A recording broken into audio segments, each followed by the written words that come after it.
माननीय सुधांशु त्रिवेदी जी, माननीय सुधांशु त्रिवेदी प्लीज, कृपया सुधांशु त्रिवेदी जी अपनी बात रख रहे हैं, बोलने दे। आप सबसे आग्रह है, कृपया अपनी जगह बैठें। माननीय सुधांशु त्रिवेदी।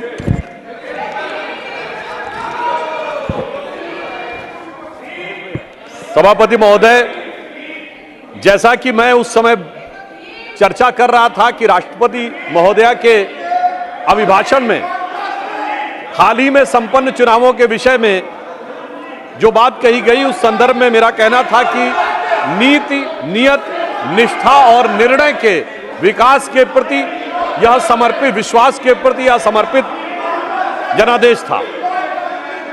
इस चुनाव में कई और विशेषताएं रही। भारत के लोकतंत्र को एक नए स्वरूप में और एक नया विस्तार पाने का अवसर प्राप्त हुआ।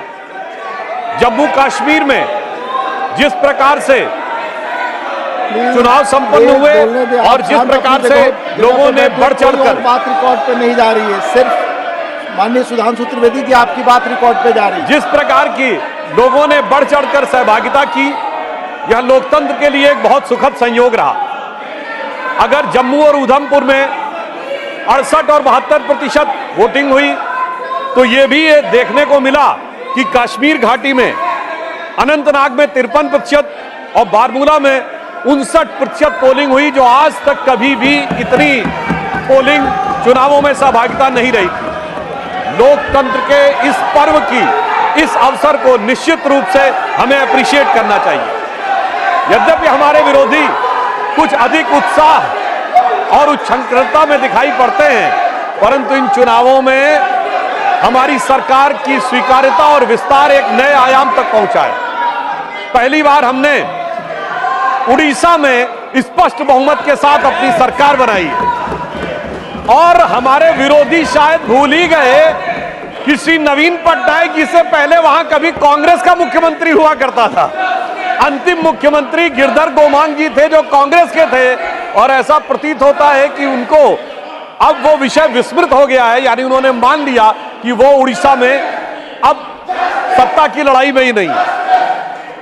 दूसरा विषय इस चुनावों के संदर्भ में दक्षिण भारत का विषय आया था।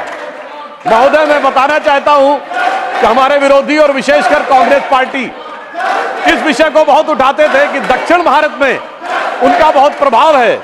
तो मैं बताना चाहता हूं, प्रधानमंत्री श्री नरेंद्र मोदी जी के नेतृत्व में हमारे गठबंधन ने और भारतीय जनता पार्टी ने दक्षिण भारत में भी कांग्रेस से अधिक वोट प्राप्त करके दिखाए। तेलंगाना में हमारे 8 सीटें ही नहीं है, हमारा मत प्रतिशत 35% है। कर्नाटक में हमारा मत प्रतिशत 45% है। केरल में हमारी 1 सीट आई है, मगर 17% मत है। और सभापति महोदय, मैं आपके माध्यम से पूरे देश का ध्यान आकर्षित करना चाहता हूं कि तमिलनाडु में कांग्रेस को 10.25% वोट मिला है और भारतीय जनता पार्टी को 11.5% वोट मिला है। यानी तमिलनाडु में भी हमने पहली बार 2.5 अंक में मत प्रतिशत प्राप्त किया है और कांग्रेस से अधिक वोट प्राप्त करने में सफलता हासिल की है। यानी किसी जमाने में जब उनका नारा हुआ करता था कि सारे भारत से नाता है और सरकार चलाना आता है, आज वस्तुस्थिति ये हो गई कि इस चुनावों में भारतीय जनता पार्टी ने अपने को मोदी जी के नेतृत्व में सारे भारत से नाता स्थापित करके एक वास्तविक अर्थों में पूरे भारत में अपना प्रभाव रखने वाली और जन समर्थन प्राप्त करने वाली राष्ट्रीय राजनीतिक दल के रूप में अपने को स्थापित किया। यह चुनाव पिछले लोकसभा चुनावों के मुकाबले बहुत अलग था। बिंदु क्रमांक 5 पर राष्ट्रपति महोदय ने स्मरण दिलाया कि हम 5वीं बड़ी अर्थव्यवस्था बने इन 5 वर्षों में। महोदय, हम सिर्फ 5वीं बड़ी अर्थव्यवस्था नहीं बने। 5वीं बड़ी अर्थव्यवस्था किसको पीछे छोड़ के बने? उस ब्रिटेन को पीछे छोड़कर बने जिसने कभी हमारे ऊपर हुकूमत की थी। और हम सिर्फ 5वीं बड़ी अर्थव्यवस्था नहीं बने, हम दुनिया के 4थे बड़े स्टॉक एक्सचेंज बने। हम दुनिया के 3रे बड़े सोलर एनर्जी के मैन्युफैक्चरर बने। हम दुनिया के 3रे बड़े ऑटोमोबाइल के मैन्युफैक्चरर बने। आज डोमेस्टिक सिविल एविएशन का सेक्टर भारत का दुनिया में 3रे नंबर का हो गया है और हम 2रे नंबर के मोबाइल हैंडसेट मैन्युफैक्चर बनाने वाले देश बने और इंफ्रास्ट्रक्चर में इन्वेस्ट करने वाले हम दुनिया के नंबर 1 के देश बने और डिजिटल पेमेंट में हम दुनिया में नंबर 1 के देश बने। और महोदय, इतना ही नहीं हुआ, पिछली लोकसभा और इस लोकसभा के बीच में चांद के अछूते कोने दक्षिणी ध्रुव को छूने वाले हम दुनिया के पहले देश बने, जिसका राष्ट्रपति महोदया ने उल्लेख किया। निश्चित रूप से उसमें हमारे वैज्ञानिकों ने बहुत बड़ी भूमिका निभाई, परंतु प्रधानमंत्री जी का निरंतर संवर्धन, सहयोग और संबल उन्हें प्राप्त होता रहा। महत्वपूर्ण बात यह रही कि उस पॉइंट का नाम प्रधानमंत्री जी ने क्या रखा? पॉइंट शिव शक्ति, यानी हमारी स्त्री शक्ति को वो स्थान चांद की ऊंचाई तक देने का काम किया। और यहीं पर मैं बताना चाहता हूं सभापति महोदय, इसी समय देश में कुछ राजनीतिक दल ऐसे हैं जो ये कहते हैं कि हिंदू धर्म में जो शक्ति है उससे हमें लड़ना है, और दूसरी तरफ हमारा संकल्प यह है कि उस शक्ति को चांद की ऊंचाई तक ले जाकर स्थापित करना है, जो माननीय प्रधानमंत्री जी के नेतृत्व में हुआ है। महोदय, मैं एक बात और कहना चाहूंगा, चुनाव संपन्न हुए, मगर ये चुनाव एक मामले में इस देश के अद्भुत चुनाव थे। सामान्यतः चुनाव होते हैं, चुनाव परिणाम के दिन एक पार्टी के कार्यालय में मिठाई बंटती है, धूम धड़ाका होता है, दिवाली होती है, और दूसरे की जगह गलियारे खाली नजर आते हैं। मगर ये चुनाव एक ऐसे चुनाव थे महोदय जहां दोनों जगह मिठाई बंट रही थी, दोनों जगह पटाखे छूट रहे थे, भाजपा कार्यालय में भी और कांग्रेस कार्यालय में भी। ऐसा क्यों हो रहा था? हमें तो स्पष्ट बहुमत मिला, लगातार तीसरी बार सरकार बनाई, मगर वहां पर तालियां क्यों बज रही थी? महोदय, मैं याद दिलाना चाहता हूं, जो थर्ड अटेम्प्ट में 3 डिजिट की संख्या नहीं प्राप्त कर पाए, चुनाव के बाद उनके चेहरे की चमक देखिए, उनकी आवाज की खनक देखिए, उनके जलवे में धमक देखिए। ऐसा लगता है कि जैसे उन्होंने बहुत बड़ी उपलब्धि हासिल कर ली हो। उसका कारण यह है महोदय कि एक बच्चा होता है जो टॉपर होता है, जिसे डिस्टिंक्शन मार्क्स मिलने थे, वो फर्स्ट डिवीजन मार्क्स पाए तो उसके चेहरे पे वो खुशी नहीं होती है, और धड़ाधड़ फेल होने वाला बच्चा ग्रेस मार्क्स पाके अगर थर्ड डिवीजन पास हो जाए तो उसके चेहरे पे बहुत खुशी होती है। मैं ये भी बताना चाहता हूं महोदय, एक जो हमारे कांग्रेस के साथियों में बहुत उत्साह और उल्लास नजर आ रहा है, तो मैं एक अपना अनुभव बताना चाहता हूं। हमारे जनरेशन के जो लोग हैं उन्हें याद होगा कि उस जमाने में जब परीक्षा का परिणाम आता था तो सिर्फ डिवीजन पता लगती थी, फर्स्ट डिवीजन एक, रोमन में सेकंड डिवीजन और थर्ड डिवीजन। एक हम लोगों के मोहल्ले में सज्जन थे, वो थर्ड डिवीजन पास हुए, एक लड़का, और एक फर्स्ट डिवीजन पास हुआ। फर्स्ट डिवीजन वाला मेरिट एक्सपेक्ट कर रहा था, तो फर्स्ट डिवीजन वाले के यहाँ खुशी नहीं थी, तो दूसरे ने पूछा, भाई तुम थर्ड डिवीजन पास हुए हो तो तुम्हारे अंदर खुशी क्यों है, इतनी खुशी क्यों है? तो जानते थर्ड डिवीजन वाले ने क्या जवाब दिया? साहब, ये तो फर्स्ट डिवीजन आए ना, एक, हमारे तो 3 हैं, फर्स्ट डिवीजन विद 2 बॉडीगार्ड। तो ये हमारे सहयोगी फर्स्ट डिवीजन विद 2 बॉडीगार्ड्स का जो उल्लास मना रहे हैं, उनके लिए मैं बताना चाहता हूं कि वस्तु स्थिति यह है कि 3 साल मिलाकर 42, 44, 52 और 99 मिलाकर इनके उतने नहीं है जितने अकेले भारतीय जनता पार्टी के 240।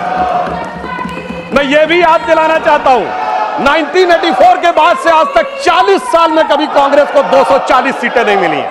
पीवी नरसिम्हा राव जी के समय में 232 मिली थी, बाद में उनकी कुछ सीटें बढ़ी थी, यानी जो 40 साल में मुकाम नहीं हासिल हो पाया, उसके बावजूद उन लोगों की जिस प्रकार की उच्छृंखलता दिखाई पड़ती है, उसके लिए मैं कहना चाहता हूं, इन्होंने कितनी कोशिश कर ली, मगर प्रधानमंत्री जी तीसरी बार स्पष्ट बहुमत के साथ प्रधानमंत्री बनने में सफल हुए। तो इन लोगों के लिए एक बात कहना चाहूंगा मैं, एक लाइन प्रधानमंत्री जी की तरफ से, कि दरिया का सारा नशा उतरता चला गया, वो मुझे डुबाता रहा और मैं उभरता चला गया। दरिया का सारा नशा उतरता चला गया, वो मुझे डुबाता रहा और मैं उभरता चला गया। और ये 44, 52, 99, अरे मंजिल समझ के बैठ गए जिस पे चंद लोग मैं ऐसे कितने ही रास्तों से गुजरता चला गया। राष्ट्रपति महोदया ने बिंदु क्रमांक 3 में एक और बात स्पष्ट की कि 60 साल के बाद एक ऐसा मौका आया है जब लगातार तीसरी बार किसी प्रधानमंत्री को बहुमत प्राप्त करके जनता ने आशीर्वाद देकर सदन में भेजा हो। और जिस समय प्रधानमंत्री जी ने ये के बारे में यह विषय आया था, उस समय हमारे विपक्ष के साथी लोग बहुत ज्यादा डिस्टरबेंस भी किए थे। उनके अंदर कुछ एक बेचैनी नजर आ रही थी। क्यों? क्योंकि मोदी जी ने लगातार 3 बार स्पष्ट बहुमत प्राप्त करके वो कार्य किया है जो पंडित जवाहरलाल नेहरू जी के रिकॉर्ड की बराबरी कर ली। और इसलिए शायद हमारे विरोधियों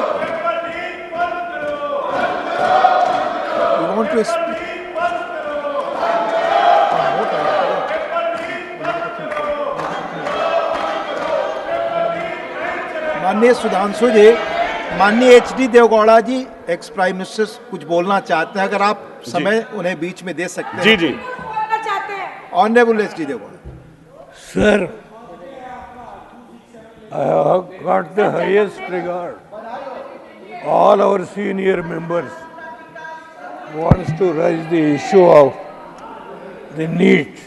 What has happened? Lakhs and lakhs of students are suffering in the country. Please, I have no objection. But the point is, the government has already taken the decision and order for a CBI inquiry. The inquiry has not been completed. In 3 states, they have arrested the people who are responsible for this type of damage. Sir, please, sir, I am sitting in this house. I don't want to take sides. But so far as the NEET examination is concerned, what has happened? Yes, I do agree. You can't fix the responsibility because there are thousands of examiners in the whole country. Is it so easy to fix the responsibility on an individual? The examination has, of course, it has gone wrong. And the government has taken the decision, it is the right decision. The concerned minister, the concerned minister has taken the decision. Till the inquiry is completed, you can't, till the inquiry is completed, you can't take responsibility and damage the image of the government. I don't agree. We have got sufficient scope to debate on the issue of the President address. On the President address we can discuss. But this is not the way.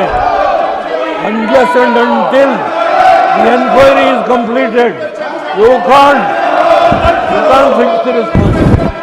I am not going to take sides. But the way in which our all elders, they are all senior leaders, they are all mature leaders. I don't know. When the inquiry is going on, how can they go on attacking the government? This is not the way. I only appeal to all mature leaders, senior leaders.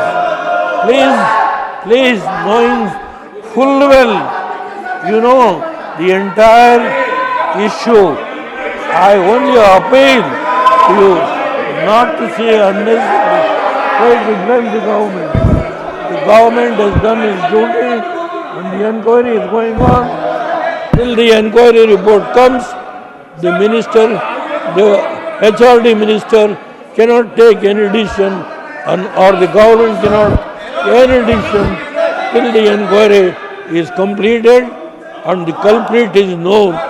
Then only we can discuss about the concerned person who is responsible. I make an appeal to all these members, see that let the house go smoothly. That's all, sir, what I can appeal. Ex prime minister बहुत matured माननीय देवगौड़ा जी देश के बड़े सम्मानित नेता हैं, उन्होंने जो कहा आपने सुना। प्लीज माननीय